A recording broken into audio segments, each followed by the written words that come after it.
আমার, কাজী এর সভাপতি আমরা হব, বংশানুক্রমে আমার বংশেই সভাপতি এর সেক্রেটারি চলতে থাকবে। এই মসজিদে নামাজ পড়ে আর বেটারা ভেসতে যাবে, তোমরা কয়বা বেটা কিছুই পাবা না। কতক্ষণ না কা ইন্নামাল কাম্মিন আমালিল তসর বিসুরাতিন আমালিল আখিরা, দেখতে 100% আখিরাতের কাজ, অথচ এর ভিতরে আখিরাতের কিচ্ছু নাই, সম্পূর্ণ দুনিয়া। এটা আপনি করেছেন শিরিক ফিল ইবাদত। অথচ আল্লাহ পাক রব্বুল আলামিন বলেন ইবাদত করবা তো ইবাদতের মধ্যে শিরিক করবা না। ওয়ালা ইউশরিক বিইবাদাতি রাব্বিহি আহাদা। প্রত্যেকটা ইবাদত হবে একমাত্র কার জন্য? আরে ভাই বলেন কার জন্য? নামাজ কার জন্য? রোজা কার জন্য? মসজিদ কার জন্য? আজকের দান করছেন কার জন্য? 2000 ইট দিয়েছি, 5000 ইট দিয়েছি। হুজুর পাকের নাম কত ভুলে গেছে, 100টে অনেক কয়জন কইছে, ওনার নামটা কই নাই। ওই পাশে যে মোহতান সাহেবের গলা চিপে ধরছে, ফিরে আবার যাই দেখিস তোর ইট দিয়ে কয় মাথা ফাটা বেলায় দেবো। বেটারা 2000 দেয়, তাকে নামে মার হবা, আর আমি 5000 দিচ্ছি, আমার নামে মার হওয়া নাই। আল্লাহকে ওরে মার থবা, একটা নেকিও পাবা না। তুমি 5000 ইট দিয়েছ কি জন্য? তোমার নামটা এলান হবে, তোমার নামটা জোরে সোরে মার হওয়ার সাথে বলা হবে। এ জায়গা মসজিদে ইট দিয়েও তুমি নেকি পাবা না। এর নাম শিরিক ফিল ইবাদত।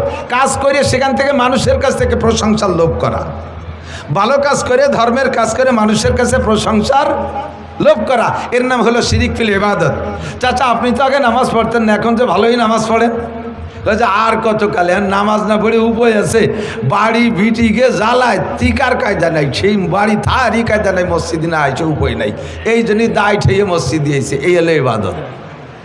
আপনি তো আগে দাড়ি রাখতেন না, এখন যে দাড়ি রাখেন, কয় যে দাড়ি না রাখলে মানসি কি কয় বুড়ো বয়সে। তাহলে যে দাড়ি রাখছেন, এই দাড়ি কার জন্য? রসুলের জন্য, আল্লাহর জন্য না মানুষের মুখ বন্ধ করার জন্য? এই দাড়ি রাখা হয়ে যাবে আপনার খাইজনি চুলকনি জাত, আপনি খাইজতি থাকবেন দাড়ি রাখলে বলে খাইজুয়ে। তে দাড়ি রাখার খাইজনি চুলকনি, আপনি খাইজবেন চুলকবেন, অথচ নেকি পাবেন না। কারণ এই দাড়ি আপনি আল্লাহ রসুলের জন্য রাখেন নাই, সুন্নতের মোহাব্বতে রাখেন নাই, এটা রাখছেন মানসি কি কবে সেই কথা ঠেকানোর জন্যে। আব্বা মারা গেলে 5টা গরু জবাই দিয়ে 5000 মানুষকে খাওয়াই দেয়া, এ কাজটা গুনাহ না নেকি? 5টা গরু জবাই দিয়ে খাওয়াই দিলি গুনাহ। আমার আব্বা মারা গেছে, আমার তৌফিক আছে, আমি 5 লাখ টাকা দিয়ে 5টা গরু কিনে জবাই দিয়ে মানুষকে খাওয়াই দেবো, তাহলে এটা গুনার কেস? এটা তো 100% নেকি, কোনো গুনাহ নাই, সাবধান। তবে 4 দিনের দিন করতে হবে, আর 10 দিনের দিন করতে হবে, আর 40 দিনের দিন করতে হবে, আর বাপের মৃত্যু বার্ষিকী টার্গেট করে সেই দিন করতে হবে, এইটা গুনাহ। আপনি এনি টাইম এভরিডে যে কোনো দিন আপনি করে দিতে পারেন, মানুষকে খাওয়াইলে নেকি হয়। আর হযরত উসমান রাদিয়াল্লাহু তাআলা আনহু বলেন, হুব্বিবা ইলাইয়া মিনাদ দুনিয়া সালাস, দুনিয়ার 3টে জিনিস আমার ভালো লাগে। উসমান বলেন 3টে জিনিস আমার ভালো লাগে। 1 নম্বরে ইতআমুল জিয়ান, ক্ষুধার্তকে খানা খাওয়াইতে আমার ভালো লাগে, ক্ষুধার্তকে খানা খাওয়াইতে ভালো লাগে। আপনি মেহমানদারি করবেন, আব্বা মারা গেছে, মা মারা গেছে, আপন কেউ মারা গেছে, তাদের ইসালে সওয়াবের জন্য আপনি অনুষ্ঠান করবেন, খানা খাওয়াবেন। তবে এর ভিতরে খাওয়াবেন কাকে? ইতআমুল জিয়ান, ক্ষুধার্তকে খানা খাওয়াবেন। না খাইয়ে রয়েছে যারা, তাদেরকে আগে ডাইকে খাওয়াবেন। কিন্তু এই খানার ভিতরে আপনি শিরিক করে ফেলেন। আগে বসান এমপি সাহেব, চেয়ারম্যান সাহেব, মন্ত্রী সাহেবের সাথে সম্পর্ক থাকলে ভালো, উপজেলা চেয়ারম্যান, মাস্টার সাহেব, মেম্বার সাহেব, ডাক্তার সাহেব, ইঞ্জিনিয়ার সাহেব, কন্ট্রাক্টর সাহেব, শিল্পপতি সাহেব, কোটিপতি সাহেব, ভগ্নিপতি সাহেব, আত্মীয় স্বজন যারা বড় বড় আছে, এই সব বড় বড় যারা সকাল বিকাল গরুর গোস্ত খায়, শগুনির মতো গলা সমান, সেইগুলোরে আক কাতারে বসাই দিয়ে জম্মের খান পাড়ায় খাওয়াইয়া লাস্টে গরিবরা বাঁশবাগান দিয়ে ঘুরিয়ে বেড়ায়, শেষ বইটাকে নিয়ে তাকে বসাই দিয়েছে, গোস্ত নাই, ডাল দিয়ে বড় হয়ে দাও। এ চলে কি চলে না কতক্ষণ? আর ওই জায়গা খান সময় অডিও ভিডিও ক্যামেরা নিয়ে আসে 50টা দে সাইডে ইউটিউবে, অমকের বাড়ি 10টা গরু জবাই দিয়ে বাপের নামে জিয়াফত হয়েছে। কাজটা ভালো কাজ, কিন্তু উদ্দেশ্য খারাপ হওয়ার কারণে একটা নেকিও তুমিও পাবে না, তোমার আব্বাও পাবে না, গোষ্ঠী শুধু খালি হাত। ওয়ালা ইউশরিক বিইবাদাতি রাব্বিহি আহাদা। প্রত্যেকটা ভালো কাজ করবো একমাত্র কার জন্য? নামাজ পড়ি কার জন্য? রোজা রাখি আল্লাহর জন্য, জিকির করি আল্লাহর জন্য। কতক্ষণ? হ্যাঁ মিয়া, চরমুনাই তো যাও, তুই জিকিরি মজলিসে যাইস? উনিও যাই, ঠিক যাই তো, প্রত্যেক মজলিসে যাই, তোর তো কোনো সারা শব্দ শুনি না। একসাথে জিকির করে, তার ভিতরে সারা শব্দ শোনে না বলে মনে করে যে যায় না। আপনি যান কয় কে, ওই যে জোরে জোরে যে শব্দটা শুনিস কার? জোরে জিকির যে শব্দ শুনিস কার? কলার জাড়ে। জোরে জোরে জিকির করে মাইকে ডাইকে ডাইকে বিটাকে শোনাও, ওই জিকির করার গলা ফাটানো পর্যন্ত শেষ, একটা জিকিরের একটা শব্দরে তুমি নাকি পাবা না। জিকির হবে কার জন্য? শুদ্ধভাবে জিকির হবে লা ইলাহা ইল্লাল্লাহ, লা ইলাহা ইল্লাল্লাহ। জিকির যত গোপনে হবে আল্লাহর সাথে সম্পর্ক তত বেশি ভালো হবে। কতক্ষণ ঠিক ঠিক না? প্রত্যেকটা ইবাদত, যত নফল ইবাদত আছে সবগুলো গোপনে, যত ফরজ ইবাদত আছে সবগুলো ওপেনে। কাম মিন আমালিন ইউতাসাওয়ারু বিসূরাতিন আমালিদ দুনিয়া আমালিল আখিরা সুম্মা ইয়াসিরু মিন আমালিদ দুনিয়া বিসুইন নিয়াত। মাদ্রাসা করছি এর দ্বারা যদি আমার প্রশংসার লোভ হয়, মসজিদ করছি যদি প্রশংসার লোভ হয়, এই বয়ান বক্তৃতা করি এখানে যদি আমার প্রশংসার লোভ হয়, ওয়াজ করে নেমে যাওয়ার পরে আমার ভিতরে কামড় দেয়, আমি কান খাড়া রাখি, দেখি আজকের শ্রোতারা কি মন্তব্য কয়, কি কি আলোচনা করে। যদি শুনি যে আজকে ফাটাফাটি বয়ান হয়েছে, খুশিতে এসে ঘরের মধ্যে কই যে তাই তো গলা ভাঙ্গা, এই জন্যই তো ভালোই কথি পারলাম না, তাতেই এরকম হয়েছে। একজনকে কয় তোর চেহারাটি দারুণ দেখা যাচ্ছে, কয় তাই 3 দিন নাই নিয়ে 3 দিন গোসল করি নে, তাতে এরম দেওয়া আছে। গোসল করলে কিরম হতো, গলা ভাঙ্গে গেছে তাই আজকে ফাটাই দিছে, আর যদি গলা ভালো থাকতো তাহলে কি দিতাম। এই 2 ঘন্টার বয়ানে আপনারা হিদায়ত পাবেন। ইউহদা বিহি ওয়া লা ইয়াহতাদি। আমার বয়ানে হিদায়ত পেয়ে আপনারা জান্নাতে যাবেন, আমি বক্তা শূন্য হাতে জাহান্নামে চলে যাব। যদি কোনো আলেম তালবি আলিম মাদ্রাসার ছাত্ররা এই উদ্দেশ্যে পড়ে যে আল্লাহু আকবার, বর্তমান জামানায় উলামায়ে কিরামদের তো ভালো ইনকাম, ফার্স্ট ক্লাস ইনকাম হলো ওয়াজের ব্যবসা, বড় বড় মোটা মোটা ইনকাম এর ভিতর দিয়ে আসতেছে। হাফিজুর রহমান এক মাহফিলে 1 লাখ 1.5 লাখ, মিজানুর রহমান কি বলা হয় আজহারি 2 লাখ 2.5 লাখ 3 লাখ, এরপরে আব্দুল খালেক শরীয়তপুরি, তারপরে ইলিয়াসুর রহমান জিয়াদি, আরও যারা আছে সবাই মোটা টাকা কামাই করে। কোনো মতে টানি টুনি 5টা করতে পারলে ওয়াজ করে ব্যবসায় রেখেই বাঁচতে পারবো। তোমার ওয়াজও হবে, তোমার ওয়াজে মানুষ হিদায়ত পাবে, তারা আমল করে জান্নাতে যাবে, আর তোমার এই পয়সা কামাই করা পর্যন্ত শেষ, আখিরাতে তুমি কিচ্ছুই পাবা না।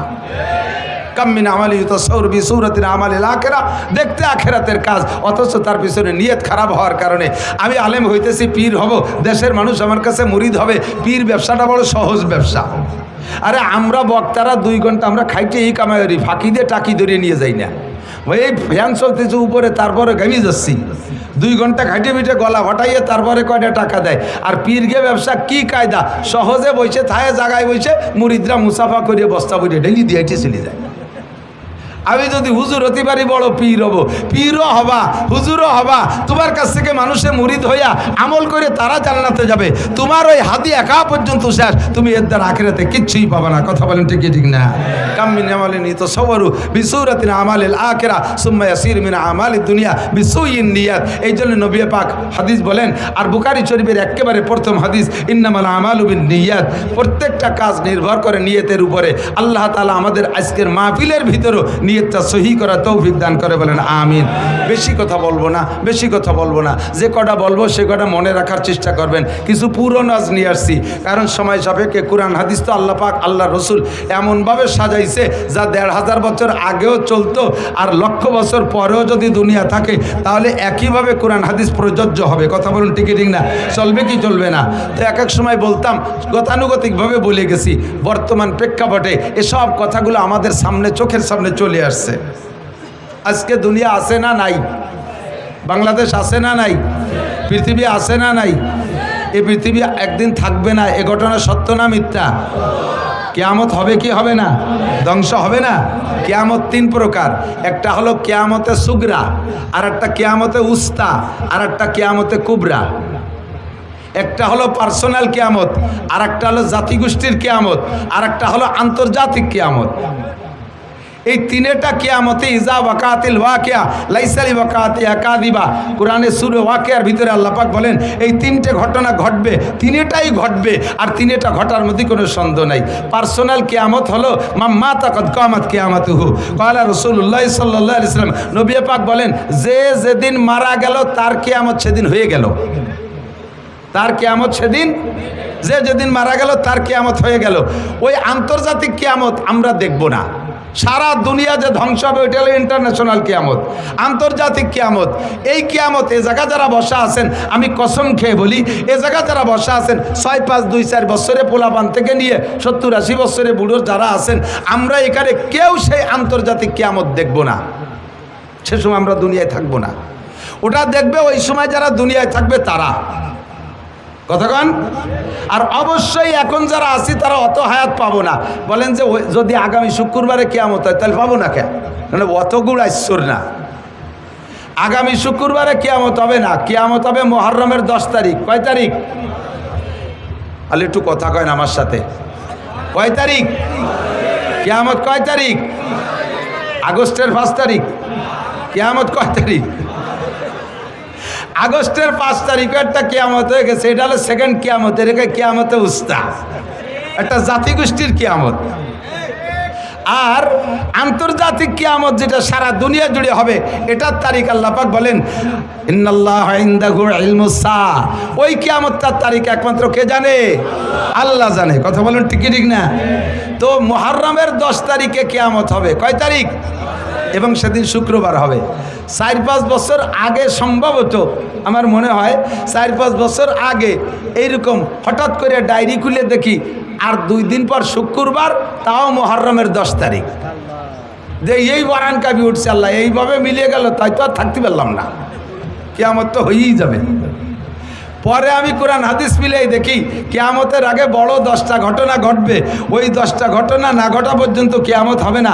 যদি আল্লাহ সত্য হয় তাহলে তার রসুল সত্য, রসুল সত্য হলে তার হাদিস সত্য, তার হাদিস সত্য হলে এই শুক্রবারে কিয়ামত হবে না, এই কথাও সত্য। কথা বলুন ঠিক ঠিক না?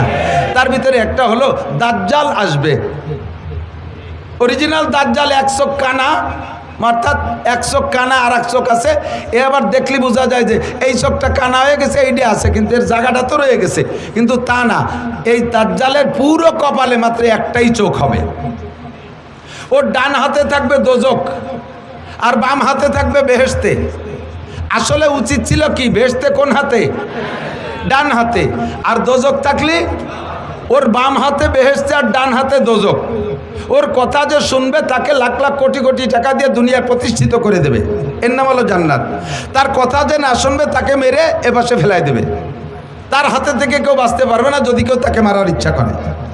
তো এভাবে লক্ষ লক্ষ মানুষকে সে খুদাই দাবি করবে, কোটি কোটি মানুষকে সে বেঈমান করে ফেলবে। এই দাজ্জাল কি এখনো আসছে?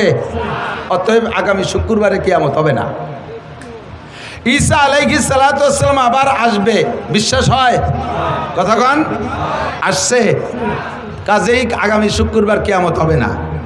ইয়াজুজ মাজুজ আসবে, সদ্দে সেকেন্দারকে ভেদ করে তারা জিব্বে দিয়ে চাটতেছে, চাটতে চাটতে একেবারে রসুনির খুশার মতো অতটুক পাতলা থাকতে ফজর হয়ে যায়। এরপরে কয় যে যেটুক বাকি আছে কালকে 2 চাটাই দিয়ে বেরোয় যাবো। এই কয়ে ফিরে আবার বাড়ির পিছনের দিক চলে যায়। পরের দিন এসে দেখে যে সেই দেওয়াল যেমন ছিল সেরকমই হয়ে গেছে। এভাবে তারা চাটতেই তালে আছে। হঠাৎ করে কিয়ামতের আগে একদিন তারা এইটুক আজকে না চাটি আর পিছনে যাবে না, একে চাটাই দিয়ে বের হয়ে এদারে চলে আসবে। লক্ষ লক্ষ কোটি কোটি দুনিয়ায় সভ্য মানুষের চাইতে ওদের সংখ্যা কয়েক গুণ বেশি হবে। মানুষের উপরে ডাকাতি, মারামারি, খুনোখুনি করবে, মানুষ ধরে খাওয়া পর্যন্ত শুরু করে দেবে।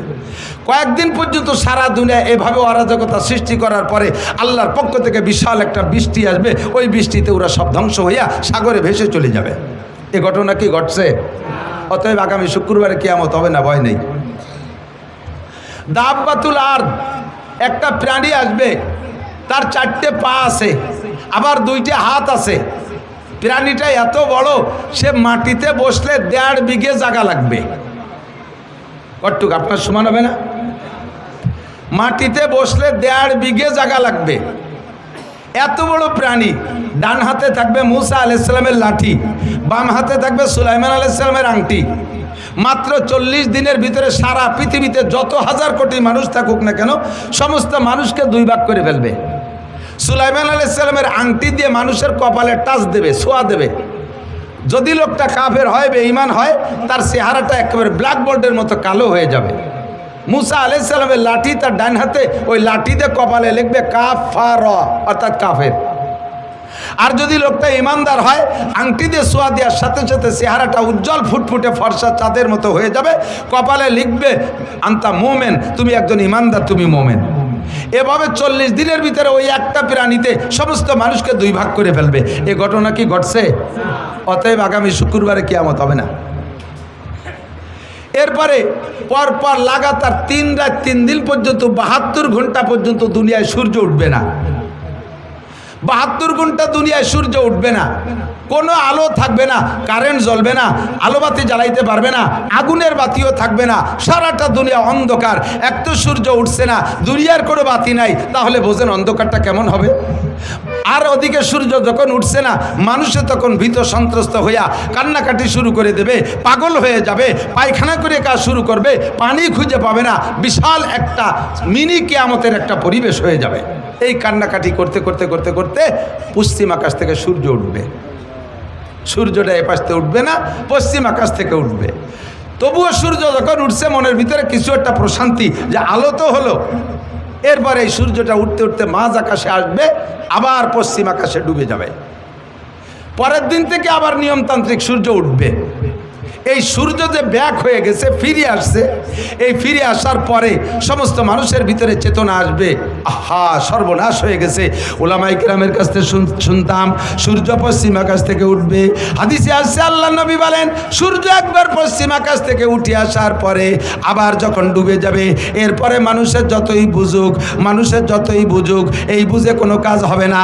আর তওবা করলে তওবা কবুল হবে না, কাহারও ঈমান গ্রহণ করা হবে না। এরপরে আবার নিয়মতান্ত্রিকভাবে সূর্য উঠবে, পূর্ব আকাশ থেকে পশ্চিমে অস্তমিত হবে। বলা হয় এর প্রায় 120 বছর, তাও শিওর তারিখ না, প্রায় 120 বছর পরে ওই সূর্য উদয়ের ব্যাক সূর্যের পরে প্রায় 120 বছর পরে কিয়ামত হবে। ও দোস্তরের সময় এখনো বহুত আছে, বহু দেরি আছে। কাজেই আগামী শুক্রবার কিয়ামত নিয়ে কোনো টেনশন করি না। তবে কিয়ামত 3টা, একটা হলো ব্যক্তিগত কিয়ামত, এইটা যে কোনো সময় ঘটে যেতে পারে। কথা বলেন, পারে কি পারে না? এখান থেকে বাড়ি যাইতেও পারেন, নাও পারেন, ফজরের রক্ত পাইতেও পারেন, নাও পাইতে পারেন। আপনি চিন্তা করছেন আগামী রমজান মাসে চিল্লাই যাব, আরে ততদিন হায়াত আপনি পাইতেও পারেন, নাও পাইতে পারেন। যে ব্যক্তি যখন মারা গেল তার কিয়ামত তখন হয়ে গেল। আর একটা হলো মাঝারি কিয়ামত, মধ্যম কিয়ামত, এর বলে কিয়ামতে বুস্তা। এটা হলো কোনো জাতি গোষ্ঠীকে তাদের আচরণে, তাদের অপরাধে, তাদের অন্যায়ের কারণে আল্লাহ পাক ওই জাতি গোষ্ঠীকে ধ্বংস করে দেয়। যেমন কওমে আদকে আল্লাহ তাআলা কিয়ামত দিয়েছেন, আদ কওম শেষ হয়ে গেছে, কওমে সামুদকে ধ্বংস করে দিয়েছে, তারা চলে গেছে। কওমে লুতকে আল্লাহ ধ্বংস করে দিয়েছে, তাদের কিয়ামত গোষ্ঠী শুদ্ধ হয়ে গেছে।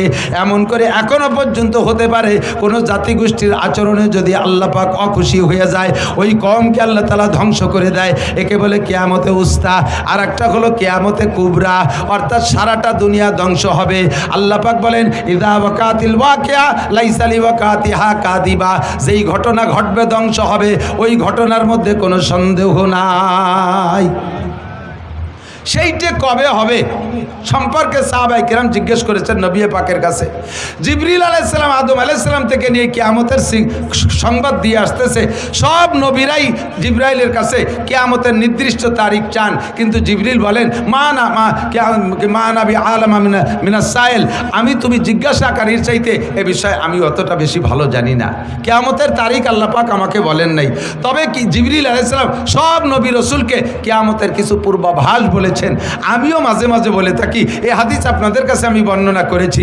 দোস্ত, নবী পাক সাল্লাল্লাহু আলাইহি সাল্লাম বর্ণনা করেন হযরত আবু হুরায়রা থেকে হাদিস। আমি সির্ফ হাদিসটা তরজমা করে শেষ করে দেব, আপনাদের বেশিক্ষণ বিরক্ত করব না। হুজুর বলেন কি, এ যুবক আমার দিক, বুড়োরা আমার দিক, আওয়ামী লীগরা এদিক তাকান, বিএনপিরা এদিক তাকান, জামাত জাতীয় পার্টির সমন্বয় কেউ নাড়াচাড়া করবে না, খুব গেলবেন। যার ভিতরে দোষ আছে সে সেখান থেকে উঠে আসার চেষ্টা করতে হবে। যদি আমরা এই দোষগুলো থেকে উঠে আসতে পারি তাহলে দুনিয়ার হায়াত বেড়ে যাবে, দুনিয়ার হায়াত বেড়ে যাবে, দুনিয়াকে আল্লাহ তাআলা আরও লম্বা করে দেবে। আর যদি আমি আপনি এই দোষগুলো দোষী হয়ে যাই তাহলে আল্লাহ পাক দুনিয়ার হায়াতকে কমায় দেবে, দুনিয়াকে অতি তাড়াতাড়ি ধ্বংস করে দেবে। এই যে ঘটনাগুলো বলছি এগুলো টপ টপ টপ টপ করে কিছুদিনের ভিতরে তৈরি করে দিয়ে দুনিয়াকে আল্লাহ তাআলা ধ্বংস করে দেবে। আমি চাই না দুনিয়া ধ্বংস হোক তাড়াতাড়ি, আমি আরও অনেক দিন বেঁচে থাকতে চাই, আমি সুস্থ থাকতে চাই, আমি হালাল প্রশস্ত রুজি চাই, সম্মানের সাথে বেঁচে থাকতে চাই। কথা বলেন ঠিক কি ঠিক না? এই জন্য আমি দোয়ার সময় শিখিয়ে দেই, যখন দোয়া করবেন আল্লাহ আমারে হায়াত বাড়ায় দাও, শুধু হায়াত বাড়ায় দেওয়ার কথা বলবেন না, হায়াতের সাথে তিনটে জিনিস চাইবেন আল্লাহ, সুস্থতার সাথে, বলেন কিসের সাথে? ইজ্জতের সাথে, সম্মানের সাথে। 3 নম্বরে প্রশস্ত হালাল রিজিকের সাথে। এই তিনটে জিনিস আমার জীবনে অত্যন্ত গুরুত্বপূর্ণ। লম্বা হায়াত পাইছেন কিন্তু অসুস্থ, বারান্দায় পড়ে রয়েছেন 30 বছর, প্যারালাইসিসের রোগী। এই হায়াতের 5 পাইতেও দাম আছে। বউ ছেলে মেয়ে সব বিরক্ত হয়ে যায়। ছেলেরা মাঝে মাঝে মাদ্রাসায় এসে 5-7 হাজার টাকা দিয়ে কয়, হুজুর একটা জালাল খতম পড়িয়ে দেন দি। আব্বার আমার আব্বা মোটে মরতিছে না, উজো হইও না, বাইটু হইও না। ছেলে মেয়ে বিরক্ত হয়ে যায়। বুড়ি খালি কয়, তোরা একটা জালালি খতম পড়াই দিতে পারিস রে। এই কাইসিয়ে পাই দিয়ে আগিয়ে মুইতে তো বিছেন পাটি সব নষ্ট হয়ে ফেলাই দিল। বুড়োর জ্বালায় রাত্রি ঘুমানোর কায়দা নেই। তাহলে এই 30 বছর হায়াতের 5 পাইরও দাম। সুস্থতার সাথে হায়াত চাই। সুস্থতা পাইছি কিন্তু এমন আকাম করছি যে রাস্তায় বেরোনোর কায়দা নাই। রাস্তায় যাওয়ার সাথে সাথে এই যে সেই মালেক মোল্লা। কেউ মালেক মোল্লা থাকলে তারা এবার খেপাই নিয়ে বেড়েন, আমি তো টুও কই। এই যে সেই জামাল, কোন জামাল? এই অর্থে বস্তা খানিক পেয়ে দিল। মুখের সামনে চোখের সামনে যদি এগুলো বলে দেয় তাহলে আর রাস্তায় হাঁটা যায় না। কথা বলেন ঠিক না? ও আল্লাহু আকবার। আমি হযরত ওমর ইবনে খাত্তাব রাদিয়াল্লাহু তাআলা একটা হাদিস শুনেছি ছোটবেলা মার কাছে। আমি ভাবতাম যে আমার মা মার বুদ্ধি দিয়ে বলে, মা বয়স বুদ্ধিমতী মহিলা, তাই তার জ্ঞান দিয়ে বলে। পরে হাদিস পড়তে যেয়ে দেখি আমার মা হযরত ওমর রাদিয়াল্লাহু তাআলা হাদিস বলেন। মা আমাকে আমি যখন একটু বড় হয়ে উঠছি, মা আমারে নসিহত করে, কয় বাবা এই যুবক আমার দিক তাকাও, রাতের বেলা এমন কাম করবা না যাতে দিনের বেলা মানুষের সামনে মুখ দেখাইতে লজ্জা হয়। ছোট্ট নসিহত মনে রাখবা, রাতের বেলা এমন কাম করবা না যাতে দিনের বেলা মানুষের সামনে মুখ দেখাইতে লজ্জা হয়। আবার দিনের বেলা এমন কাম করবা না যাতে রাতে তোমার ঘুমের ক্ষতি হয়। রাতে তোমার ঘুমের ক্ষতি হয়। এই দুইটা কথার ভিতরে বিশাল ব্যাখ্যা। এই দুইটা কাজ থেকে তুমি ফিরে থাকো। রাস্তাঘাটে বের হইতে গেলে যাতে ইজ্জতের সাথে, মানুষের সম্মানের সাথে আহ্বান করে, সালাম দিয়ে দৌড়ে আসে, মুসাফা করার জন্য ব্যস্ত হয়ে যায়, এমন একটা সম্মানী জিন্দেগি চাই। 3 নম্বরে অভাবের কারণে ঈমান নষ্ট হয়ে যায়। এই জন্য প্রশস্ত হালাল রুজি চাই, প্রশস্ত হালাল রুজি চাই। লম্বা হায়াত, ইজ্জতের সাথে প্রশস্ত হালাল রুজি আল্লাহ পাক আমাদের সকলকে নসিব করে। জোরে বলেন আমিন। আল্লাহ যেন বেইজ্জতি জিন্দেগি না দেয়, সবাইরে হায়াতে তৈবা বাড়ায় দেয়। বলেন আমিন। তবে আমাকে দুনিয়ায় হায়াত নিয়ে থাকতে হলে তো দুনিয়া থাকা লাগবে। দুনিয়া যদি ধ্বংস হয়ে যায় তাহলে আমি থাকবো না। এবার দুনিয়া থাকবে কতদিন? দিন থাকবে যতদিন। বলেন দুনিয়া থাকবে কতদিন? দুনিয়া থাকবে কতদিন? দিন থাকবে যতদিন। প্রমাণ কলা রাসূলুল্লাহ সাল্লাল্লাহু আলাইহি ওয়াসাল্লাম, হুজুর বলেন লা তাকুমু সাআতু হাত্তা ইউকালা ফিল আরদি আল্লাহ আল্লাহ। জমিন অতদিন ধ্বংস হবে না, কিয়ামত ততদিন হবে না যতদিন জমিনের ভিতরে একটা মানুষ থাকবে আল্লাহ বলনেওয়ালা। বলেন না সুবহানাল্লাহ। এ ভাই, বর্তমানে দুনিয়া আছে না নাই? আছে কি আমেরিকার ক্ষমতা বলে, চায়নার প্রযুক্তির বলে, জাপানের প্রযুক্তির বলে, দাদা বাবুকে শক্তির বলে, আরে আমেরিকানদের শক্তির বলে? দুনিয়া বর্তমানে আছে একমাত্র মুমিনদের কলেমার ওসিলায়। দুনিয়া যখন একেবারে শেষ প্রান্তে চলে যাবে, ওই সূর্য পশ্চিম আকাশ থেকে উদয়ের পরে দুনিয়ায় কোনো ইমানদার থাকবে না। আল্লাহ পাক রব্বুল আলামিন হযরত আজরাইল আলাইহিস সালামকে ঘোষণা দিবেন, বলবেন তুমি সবগুলোকে ধ্বংস করে দাও। ইসরাফিল আলাইহিস সালামের সিঙ্গার ফুঁকো হয়ে যাবে আর আজরাইলের কার্যক্রম ফাইনাল শুরু হবে।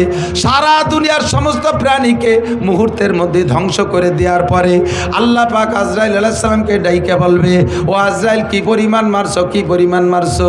কয় সব মারে সাফ করে ফেলাইছি। কয় বাংলাদেশে কি গেছিলা? বাঙালিরা তো আপদ বিপদে ভালো জায়গা বলাই থাকতে পারে, ও জায়গা 2-1টা বার থাইকে গেল নাকি? কয় আল্লাহ না, সব সাফ করে ফেলাইছি। এবার কয় আল আনমা বাকিয়া, সবাইরে মারার পরে আর আছে কে কে? আজরাইলকে আল্লাহ জিজ্ঞেস করবে, সব মারছো, গরু ছাগল দানব মানব সব শেষ করছো, এখন আছে কে? কয় যে আল্লাহ এখন আছি আমরা 13 জন আছি। নাহনু সালাসা আশার, আমরা 13 জন আছি। কয় কেডা কেডা বলো? কয় আমরা ফেরেশতা বড় 4 জন, জিবরাইল, মিকাইল, ইসরাফিল, আজরাইল, এই 4 জন আছি। ও আনতার তুমি, ও হামেলাতুল আরশ, আর আরশ বহনকারী 8 জন, 8 আর 4 12 আর তুমি সহ 13, এই 13 জন আছি। আল্লাহ পাক বলবেন আর সব সাফ? বলে জি সব সাফ। কয় তাহলে বড় 3 জনের জান আগে বের করে দাও। জিবরাইল, মিকাইল, ইসরাফিলের জান দাও। ইসরাফিল আলাইহিস সালামের সিংহার বুকে দুনিয়া ধ্বংস হয়ে যাওয়ার পরে এরপরে এই বড় 3 জনের জান আজরাইল আলাইহিস সালাম 3 জনের জান নিয়ে আল্লাহর কাছে জমা দিয়ে দেবেন। এরপরে আল্লাহ জিজ্ঞেস করবে আল্লাহ আনমা বাকিয়া, এখন কয়জন আছে? কয় যে এখন আছি আমরা 10 জন। নাহনু আশারা, আমরা 10 জন। হামেলাতুল আরশ বহনকারী 8 জন, আনতা ওয়া আনা, তুমি আর আমি, এই 10 জন আছি। আল্লাহ পাক বলবেন আরশ বহনকারী 8 জনের জানও বের করে আমার কাছে জমা দাও। যখন বলবে আরশ বহনকারী, যেই আরশ উঁচু করে রাখছে যেই 8 জনে, ওই 8 জনের জান নিতে কইলে আজরাইল আলাইহিস সালাম একটু ইতস্তত বোধ করে বলবেন আল্লাহ এই 8 জন তো তোমার আরশ উঁচু করে রাখছে, এদেরকে যদি মেরে দেই তাহলে তো আরশ ছেড়ে দেবে, তোমার আরশ তো নিচেই পড়ে যাবে।